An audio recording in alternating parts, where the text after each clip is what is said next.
नमस्कार, मैं हूं धर्मेंद्र। आप देख रहे हैं ऑनलाइन न्यूज इंडिया। इस वक्त की सबसे बड़ी खबर मैं आपको देने जा रहा हूं। इस वक्त की सबसे बड़ी खबर यह है कि दिल्ली के अंदर जो शोभा यात्रा, जिसको नाम दिया जा रहा है शोभा यात्रा, जो निकाली गई थी उसकी इजाजत ही नहीं ली गई। इससे बड़ी खबर और क्या होगी। जो शोभा यात्रा निकाली गई, जिसके नाम पर जो इतना हल्ला गुल्ला हुआ, उस शोभा यात्रा की परमिशन, उसकी इजाजत नहीं ली गई और बाकायदा अब इसके लिए दिल्ली पुलिस ने एफआईआर कर ली है और विश्व हिंदू परिषद के जिला अध्यक्ष को गिरफ्तार कर लिया है। बहुत बड़ी खबर है। दिल्ली पुलिस ने, खुद दिल्ली के कमिश्नर ने इस बात की पुष्टि की है। उनकी वीडियो है, वो आपको सुनाएंगे। दिल्ली पुलिस कमिश्नर क्या कुछ कह रहे हैं उनको आप सुनिएगा। और साथ ही साथ दिल्ली पुलिस ने अब ये जो कार्रवाई की है, इस कार्रवाई में भी, हालांकि ये कार्रवाई जो की गई है दिल्ली पुलिस की तरफ से, और अगर ऐसा हुआ है तो ये एक सराहनीय है, स्वागत योग्य कदम है, लेकिन कुछ एक सवाल ऐसे हैं जो दिल्ली पुलिस से अभी भी पूछे जाएंगे और वो सवाल अपने आप में दिल्ली पुलिस की इस कार्रवाई को कॉन्ट्राडिक्ट करने का काम कर रहे हैं। वो भी आपको बताएंगे। पहले खबर आप देखिए किस तरह से जो है ये पूरा लगातार माहौल बना रहा और उसके बाद में जब अब चीजें निकल करके सामने आई है तो पता चल रहा है कि साहब इसकी तो इजाजत नहीं थी। बहरहाल आज तक की खबर आपके सामने है। बिना इजाजत निकाली गई जहांगीरपुरी में शोभा यात्रा, विश्व हिंदू परिषद और बजरंग दल पर एफआईआर। बजरंग दल पर और विश्व हिंदू परिषद, इन दोनों के ऊपर एफआईआर कर ली है। इसमें जहांगीरपुरी इलाके में जो जन्मोत्सव पर शनिवार को शाम को शोभा यात्रा पर पथराव के बाद भड़की हिंसा के मामले में पुलिस ने मुख्य आरोपी समेत 24 लोगों को गिरफ्तार कर लिया है। लेकिन अब जो बड़ी खबर सामने आई है वो ये है कि दिल्ली पुलिस ने इस मामले में एफआईआर कर ली है। दिल्ली पुलिस के कमिश्नर क्या कह रहे हैं, एक बार जरा पहले आप वो सुनिए और उसके बाद में इसी खबर से जुड़ी हुई बड़ी महत्वपूर्ण बात जो है वो आप तक पहुंचाने का काम करेंगे। सुनिए जरा। इन्होंने परमिशन नहीं ली थी तो इनके खिलाफ अकॉर्डिंगली लीगल कार्रवाई की गई है और परमिशन नहीं लेने के बावजूद प्रशासन चूंकि निकल गया था तो पुलिस की ये ड्यूटी थी कि उसको शांति से निकालें और चूंकि इंसिडेंट हुआ है तो उसको अकॉर्डिंगली पुलिस ने उस वक्त हैंडल भी किया। इन्होंने परमिशन नहीं ली थी तो इनके खिलाफ अकॉर्डिंगली लीगल कार्रवाई की गई है और परमिशन नहीं लेने के बावजूद प्रशासन चूंकि निकल गया था तो पुलिस की ये ड्यूटी थी कि उसको शांति से निकालें और चूंकि इंसिडेंट हुआ है तो उसको अकॉर्डिंगली पुलिस ने उस वक्त हैंडल भी किया। दिल्ली पुलिस कमिश्नर कह रहे हैं कि उस शोभा यात्रा की इजाजत नहीं ली गई थी, लिहाजा जब यात्रा शुरू हो गई थी तो हमने उस यात्रा को निकलवाने का काम किया। एक तरफ कह रहे हैं कि हमने एफआईआर दर्ज कर ली है, उसकी यात्रा की परमिशन नहीं थी तब एफआईआर दर्ज कर ली। दूसरी तरफ वो कह रहे हैं कि बगैर परमिशन की यात्रा शुरू हो गई थी और इसीलिए उस पर जो है वो उसको निकलवा दिया हमने, हमारी जिम्मेदारी बनती थी। आप ये बताइए कि जब एक यात्रा की परमिशन नहीं है, एक यात्रा की परमिशन नहीं और वो यात्रा जा कहां से रही है, एक खास सेंसिटिव इलाके से वो यात्रा गुजर रही है जहां पर मंदिर भी है, जहां पर मस्जिद भी है, उस इलाके से वो यात्रा गुजर रही है और आपने अगर यात्रा की परमिशन नहीं थी, यात्रा शुरू हो गई थी तो दूसरे रास्ते से डाइवर्ट करके उसको निकाला जा सकता था। क्योंकि जाहिर तौर पर अगर परमिशन ली जाती तो पुलिस जो है वो काफी बड़ी संख्या में अपने पुलिस बल को तैनात करती, लेकिन पुलिस बल को तैनात नहीं किया गया, समय नहीं मिला क्योंकि पहले से जानकारी नहीं थी पुलिस के पास में कि यहां से यात्रा निकलेगी, क्योंकि परमिशन ही नहीं थी। तब ये बताइए फिर उस यात्रा को क्यों नहीं जो है वो बैरिकेड लगा करके उन गलियों में या उन सड़कों पर आने से पहले ही जो है वो दूसरी तरफ डाइवर्ट किया गया।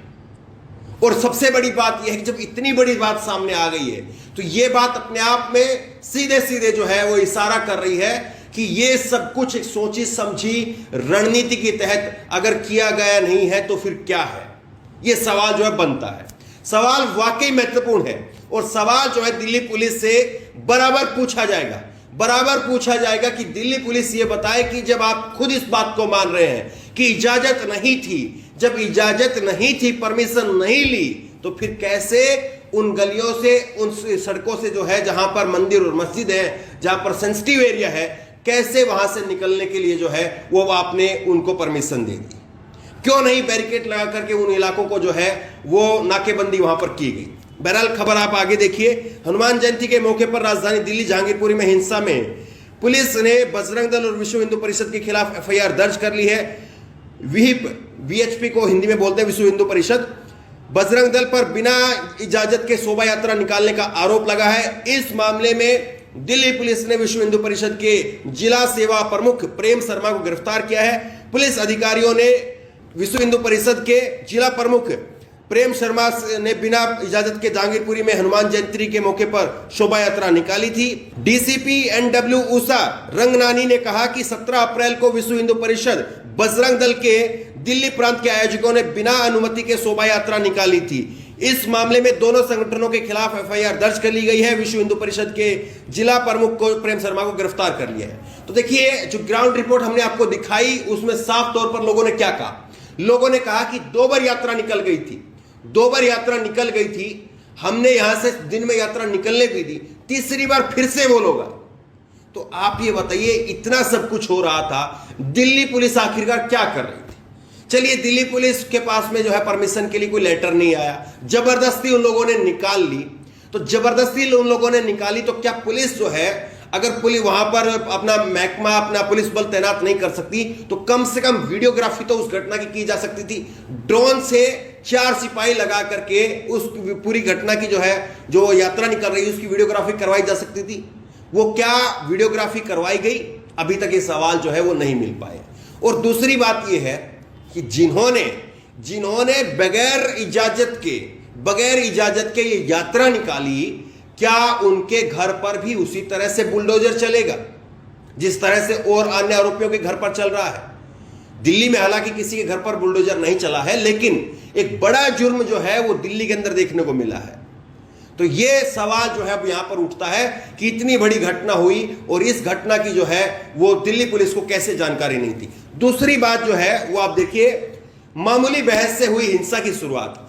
दिल्ली पुलिस के कमिश्नर राकेश अस्थाना ने आज प्रेस कॉन्फ्रेंस की और उस प्रेस कॉन्फ्रेंस में उन्होंने कई सारी बातें, कई छोटी छोटी बातें जो कई सारे संदेश जो है देती हैं, वो बातें जो है वो कई सारी चीजों को जो है वो साफ तस्वीरें जो है उभारने का काम करती हैं। राकेश अस्थाना ने कहा कि बड़ी बहस नहीं थी, मामूली बहस हुई थी और मामूली बहस के बाद में जो है वो सब कुछ हुआ।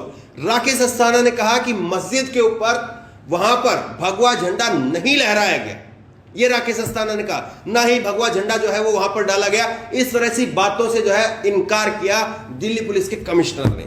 दूसरी बात उन्होंने जो कही उस प्रेस कॉन्फ्रेंस में मैंने देखी, राकेश अस्थाना ने क्या कहा, एक सवाल पूछा गया एक पत्रकार की तरफ से कि आप ये बताइए कि ये जो पूरी घटना हुई, उस पूरी घटना के बाद में फोरेंसिक जो जांच होती है, फोरेंसिक जांच इस घटना की 2 दिन बाद में क्यों हुई? इस सवाल के ऊपर जो है वो राकेश अस्थाना ने जो जवाब दिया उसे सुनकर के मैं चौंक गया कि ये जवाब दिल्ली पुलिस के कमिश्नर का है। सुनिए उन्होंने क्या कहा था। उन्होंने कहा, पत्रकार की तरफ से सवाल पूछा गया था कि 2 दिन बाद में फोरेंसिक जांच क्यों हुई। फोरेंसिक जांच का मतलब ये होता है कि वहां पर टीम आती है, बाकायदा जो है वो फोरेंसिक वहां पर नमूने लेती है कि कहां से कौन आया होगा, किस तरह से किस के सैंपल वगैरह, ये जांच का विषय होता है। वो 2 दिन बाद में होती है। अब यहां पर इस सवाल के जवाब में राकेश अस्थाना ने कहा कि आप इस पर बात करिए, आज फोरेंसिक जांच हो गई है। यानी आप किसी से कहें कि भैया तुम इतना लेट क्यों आए हो, तुम्हारे लिए तो इंतजार हो रहा था, सुबह से लोग इंतजार कर रहे हैं, तुम इतना लेट क्यों आए हो, और सामने वाला व्यक्ति क्यों कहे मैं आ गया हूं, अब बताइए आपको क्या है। यह कोई जवाब नहीं होता है। ये कहीं ना कहीं जो है वो दिल्ली पुलिस की इसमें जो भूमिका है अभी तक जो नजर आ रही है, क्योंकि जो मौके पर जो मौजूद लोग थे वो इस बात को कह रहे थे कि पर्याप्त मात्रा में पुलिस बल नहीं था। राकेश अस्थाना ने आज इस बात को कहा कि पर्याप्त मात्रा में वहां पर बंदोबस्त था, लेकिन जो मौजूदा लोग थे, जो स्थानीय लोग वहां पर थे, जो हमारी वीडियो में कह रहे हैं, वो कह रहे हैं कि पर्याप्त बल नहीं था। और ये सब धर्मों के लोग कह रहे हैं इस बात को। तो ये कई सारे सवाल जो है यहां पर खड़े होते हैं। तो बहरहाल दिल्ली पुलिस ने एफआईआर दर्ज कर ली है, एक व्यक्ति की गिरफ्तारी हुई है, एक नेता की, बजरंग दल के एक नेता की गिरफ्तारी हुई है, और उम्मीद करते हैं कोई भी हो, किसी भी समुदाय का हो, दिल्ली पुलिस, चलिए भले ही जो है अगर पुलिस के पास में पहले जो है कुछ इस प्रकार की इजाजत की वाली बात नहीं थी, लेकिन अब कम से कम जो है वो दिल्ली पुलिस सख्ती दिखाएगी। जो भी व्यक्ति जिस प्रकार से भी अगर कहीं पर भी गलत पाया जाएगा तो उसके खिलाफ कार्रवाई होगी। बहरहाल बड़ी खबर है, इस खबर को ज्यादा से ज्यादा शेयर करिए। इस खबर को लेकर, इस वीडियो को लेकर आपकी जो भी राय हो नीचे कमेंट बॉक्स में अपनी राय जरूर दें, और इसी तरह तमाम खबरों के लिए ऑनलाइन न्यूज इंडिया सब्सक्राइब करें, साथ में जो बेल आइकन घंटी उसको जरूर दबाएं, ताकि जैसी वीडियो अपलोड करें उसकी नोटिफिकेशन आपको तुरंत मिल सके। धन्यवाद। इस खबर को अभी लाइक करें, शेयर करें, अभी चैनल को सब्सक्राइब करें और घंटी